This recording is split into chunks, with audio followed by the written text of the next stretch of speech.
Hi, my name's Sherry Bernson, and it's an encore presentation of America, Freedom to Fascism. And we have very special guests here in our studio with us. Hey, I've got to thank our terrific phone bank who's here. They've been back. I think it's their third visit, actually. Thanks to Fran for putting this great group together. It's Colorado911visibility.org is their website. They are a multi-partisan group of Colorado citizens dedicated to educating the public about what really happened at 9/11, and they're calling for an independent investigation. That's right, call now. We've got great volunteers from Visibility 9/11 waiting to take your call. I'm joined by Earl Stalin. He's part of the phone bank, and Earl was on with us last time we went live with this show.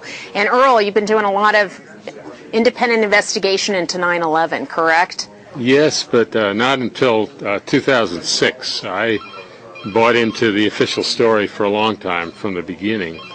And I coordinate a weekly educational program, and someone asked me to put on a program on 9/11. I was very skeptical, and I did not agree to put it on until I was assured that there are some very prominent, for example, physicists who's analyzed the building collapses and concluded they were caused by controlled demolition. And some of the people in the group have very good credentials.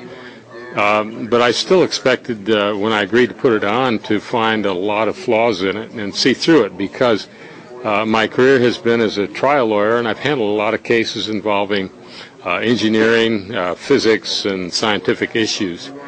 But when I saw the program, I was actually very surprised to find some very compelling evidence. For example, that the building collapses, the two twin towers that people do know about, as well as Building 7, a block away, that collapsed, all of them in free fall time, or very nearly free fall time, on the same day. The only three buildings in history ever to collapse due to fire, that is, tall steel buildings.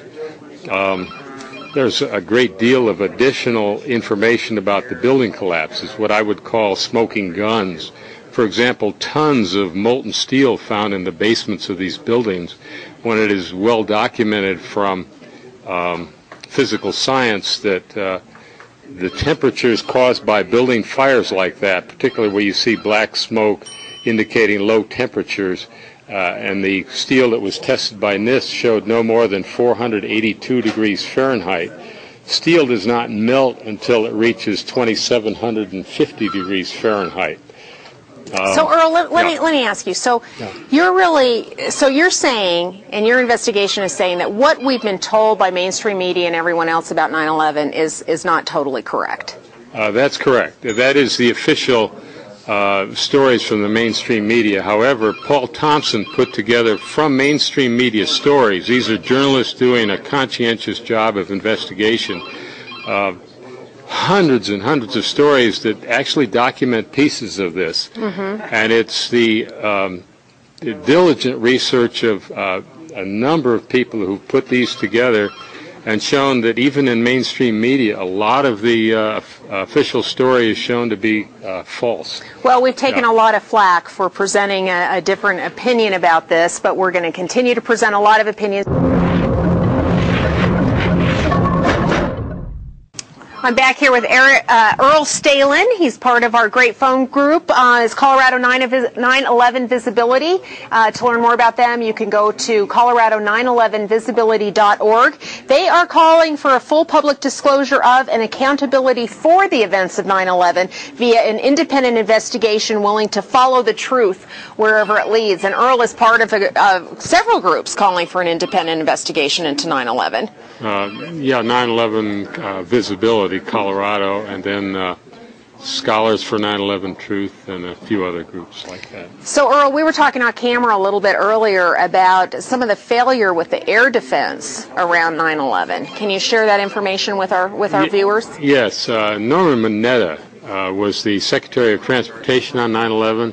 He testified under oath before the 9/11 Commission, and people can access that video. He said he came into the White House basement conference room at 9:20 in the morning. Cheney was already there. About 5 or 6 minutes later, a young man came in and said, the plane is 50 miles out. This is the plane that hit the Pentagon. He came in again, the plane is 30 miles out, and then the plane is 10 miles out. He said, does the order still stand, addressing Cheney? And Cheney whipped his neck around and said, of course the order still stands. You haven't heard anything different, have you? And a couple minutes later, the Pentagon was hit. Now, the Pentagon is the most heavily defended building in the world, and Andrews Air Force Base is 10 miles away. The implication is that the order was to stand down, not to shoot it down. But why would they want to take down an American plane with American citizens on it? Well, obviously, I've got to ask. That gets into I mean, we have both sides to this story. A lot of questions around. That gets into the motive, which probably relates to the Afghanistan situation. But the 9/11 Commission never asked who the military man was. They never investigated what the order was, and the 9/11 Commission report left out that entire piece of Minetta's testimony. So, Earl, can folks get more information on this at colorado911visibility.org? Yes, they can, okay. And they should also, if they want very good articles, there's a website called Journal of 9/11 Studies. Great. We'll get more information to you as well. Let's go back to Gary Franchi and Aaron Harbour right now. Call us right now with your pledge of support. It really does make a difference in the programming, and it makes a difference in our community. So thanks so much. We'll see you later.